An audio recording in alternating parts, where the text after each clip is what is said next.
Hi friends, welcome to Nimadhu's Kitchen friends. இன்னைக்கு வீடியோல கொங்கு நாட்டு ஸ்பெஷல் சிக்கன் சிந்தாமணி வறுவல் எப்படி செய்யறதுன்னு தாங்க பார்க்க போறோம். இது வந்து ரொம்ப சிம்பிளா ஈஸியா செஞ்சு முடிச்சிரலாங்க. நேரமும் ரொம்ப குறைவா தான் ஆகும். ஆனா டேஸ்ட் வந்து ரொம்பவே சூப்பரா இருக்கும். வாங்க இது எப்படி செய்யறதுன்னு பார்க்கலாம். panல ஒரு 3 டேபிள் ஸ்பூன் அளவுக்கு எண்ணெய் சேர்த்துக்கோங்க. எண்ணெய் இதுக்கு கொஞ்சம் அதிகமாக தான் தேவைப்படும். இது கூட அரை டீஸ்பூன் கடுகு சேர்த்துக்கோங்க. கடுகு நல்லா பொரிஞ்சு வந்ததும் 100 கிராம் அளவுக்கு சின்ன வெங்காயத்தை சேர்த்துக்கோங்க. இந்த வறுவலுக்கு சின்ன வெங்காயம் சேர்த்து செஞ்சிங்கன்னா தான் ரொம்பவுமே டேஸ்ட் நல்லாயிருக்கும். இது கூட ஒரு கொத்து கருவேப்பிலை சேர்த்து வெங்காயத்தை நல்லா வதக்கி விடுங்க. வெங்காயம் வதங்கிட்டு இருக்கும்போதே இந்த வறுவலுக்கு நம்ம காரத்துக்காக வரமிளகாய் மட்டும்தான் சேர்த்த போகிறோம். மிளகாய்த்தூள், மல்லித்தூள் இந்த மாதிரி எதையும் யூஸ் பண்ண போகிறது இல்லைங்க.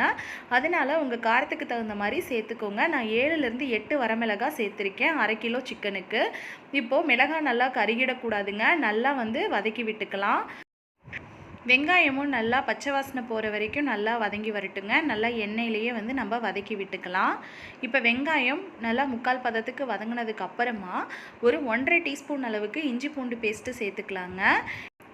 சேர்த்துட்டு இந்த இஞ்சி பூண்டு பேஸ்ட்டோட பச்சை வாசனை போகிற வரைக்கும் நல்லா வந்து வதக்கி விட்டுக்கலாம். பாருங்கள், இப்போ நல்லா வந்து வதக்கி விட்டாச்சு. இப்போ இது கூட வந்து நம்ம அரை கிலோ அளவுக்கு கழுவி சுத்தம் பண்ணி வச்சுருக்கிற சிக்கனை வந்து சேர்த்துக்கலாங்க. சிக்கனை வந்து சின்ன சின்னதாக கட் பண்ணி வாங்கிக்கோங்க. இந்த சிந்தாமணி வறுவல் செய்யும்போது சிக்கன் வந்து நல்ல சின்ன சின்ன பீஸாக இருந்தால் தான் நல்லாயிருக்கும். நீங்கள் கடையில் கேட்டு அந்த மாதிரி சின்ன சின்ன பீஸாக கட் பண்ணி வாங்கிக்கோங்க. இப்போ சிக்கனை நல்லா சேர்த்ததுக்கப்புறமா இது கூட ஒரு 1/4 டீஸ்பூன் அளவுக்கு மஞ்சத்தூள், இதுக்கு தேவையான அளவு உப்பு சேர்த்து நல்லா வந்து வதக்கி விட்டுக்கலாங்க. சிக்கன் வந்து நல்லா எண்ணெயில் நல்லா வதங்கி வரணும். ஒரு 5 நிமிஷத்துக்கு சிக்கனை நல்லா வந்து வதக்கி விட்டுக்கோங்க. அந்த உப்பு, மஞ்சத்தூள் எல்லாமே சிக்கனில் பிடிச்சி சிக்கன் வந்து நல்லா எண்ணெயில் வதங்கணுங்க. இப்போது ஒரு மூடி போட்டு மூடி ஒரு 5 நிமிஷம் மீடியம் ஃப்ளேமில் நல்லா வேக வச்சுக்கலாம். அப்போ சிக்கனில் இருக்க தண்ணி எல்லாமே வெளியே வந்து சிக்கன் வந்து பாதி அளவு வெந்துடும். அதுக்கப்புறமா தான் நம்ம தண்ணி சேர்த்தணும். இப்போ ஒரு 5 நிமிஷம் ஆயிடுச்சு. பாருங்கள், சிக்கன் வந்து நல்லாவே தண்ணி விட்டு வந்திருக்கு. இப்போ இதை நல்லா வந்து கலந்து விட்டதுக்கு அப்புறமா இது கூட வந்து நம்ம ஒரு 2 டம்ளர் அளவுக்கு தண்ணி சேர்த்துக்கலாங்க. ஒரு 1/4 லிட்டர் அளவுக்கு தண்ணி சேர்த்துக்கோங்க. சிக்கன் வெந்து வர அளவுக்கு சேர்த்துட்டு இப்போ மூடி போட்டு மூடி வச்சிடலாங்க. அவ்வளோதான், வேறு எந்த இன்க்ரீடியன்ஸும் நீங்கள் சேர்த்த தேவையில்லை. மூடி போட்டு மூடி ஒரு 10 நிமிஷம் மீடியம் ஃப்ளேமில் சிக்கன் வந்து நல்லா தண்ணியெல்லாம் உறிஞ்சி நல்லா வெந்து வரணுங்க.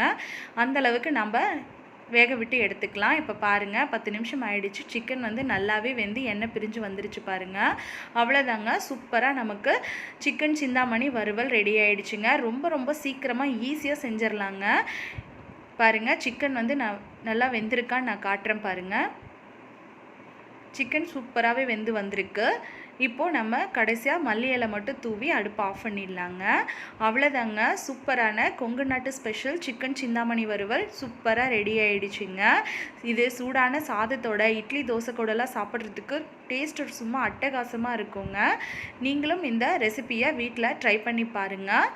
ஃப்ரெண்ட்ஸ், நீங்கள் இந்த ரெசிபியை வீட்டில் ட்ரை பண்ணி பார்த்துட்டு எப்படி வந்துச்சுன்னு கீழே கமெண்ட் பாக்ஸில் கமெண்ட் பண்ணுங்கள். என்னோடய வீடியோ உங்களுக்கு பிடிச்சிருந்தா மறக்காமல் நம்ம சேனலை சப்ஸ்கிரைப் பண்ணிக்கோங்க. வீடியோவை லைக் பண்ணிவிட்டு உங்கள் ஃப்ரெண்ட்ஸ் அண்ட் ஃபேமிலிக்கு வீடியோவை ஷேர் பண்ணுங்கள். தேங்க்யூ.